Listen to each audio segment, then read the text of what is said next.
पकड़ी गई है वो उसका जवाब देगा।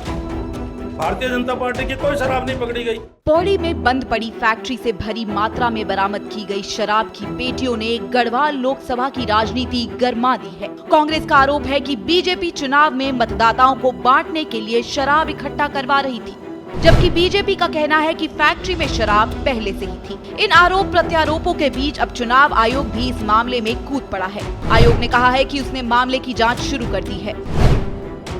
गढ़वाल लोकसभा चुनाव की गर्मा गर्मी के बीच पौड़ी के एकेश्वर इलाके में बंद पड़ी फैक्ट्री से अवैध शराब की बरामदगी ने हड़कंप मचा दिया है।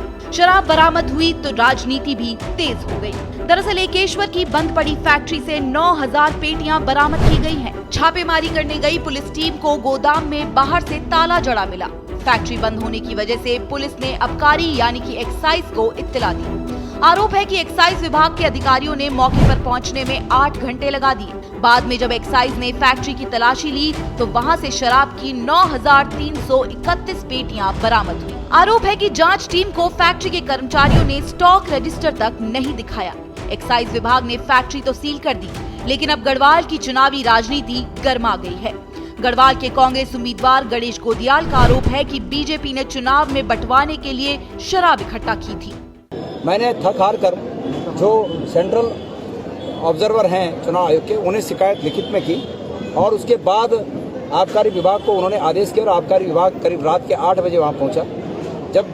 जब हमारे लोगों ने सुबह से वो घेर रखा था, वो प्रेमिसेस घेर रखा था, तो वहाँ के चौकीदार और वहाँ के कोई कर्मचारी जो भी वहाँ था सब भाग गए। और आबकारी विभाग ने जब वहाँ खोला तो करीब 9500 पेटियाँ वहाँ बरामद हुई। मैं ये पूछना चाहता हूँ कि आबकारी विभाग ने हमारे कहने पर भी उस दिन वो रजिस्टर क्यों उपलब्ध नहीं कराया, जो स्टॉक रजिस्टर है। स्टॉक रजिस्टर को बाद में मेंटेन किया जा सके, इसलिए स्टॉक रजिस्टर को नहीं दिखाया गया। वहीं बीजेपी ने इस मामले में उल्टा कांग्रेस को ही लपेटना शुरू कर दिया है। बीजेपी का कहना है कि फैक्ट्री में शराब पहले से ही रखी हुई थी। मुझे क्या कहना है, वो अगर गोदियाल जी के पास उसके प्रमाण है तो वो प्रूफ करे। जिसकी पकड़ी गई है वो उसका जवाब देगा। भारतीय जनता पार्टी की कोई शराब नहीं पकड़ी गई, अनर्गल आरोप है। हालांकि कांग्रेस और बीजेपी दोनों ने चुनाव आयोग से शिकायत की है। दोनों पार्टियां एक दूसरे पर आरोप मढ़ रही हैं। इस बीच चुनाव आयोग का कहना है कि वह मामले की जांच कर रही है। एक्साइज विभाग से रिपोर्ट आने के बाद आगे की कार्यवाही की जाएगी। उसके बारे में दोनों प्रत्याशियों ने दोनों अलग अलग टाइप का, जो एक प्रत्याशी ने बयान दिया है कि यहाँ पर बहुत बड़ी मात्रा में मिली है करके, सो दूसरा प्रत्याशी ने आज टेलीफोन द्वारा हमको अवगत कराया गया है कि ये पहले से ही है। सो हमने उनसे अनुरोध किया है कि इसको हमको लिखित में दीजिएगा।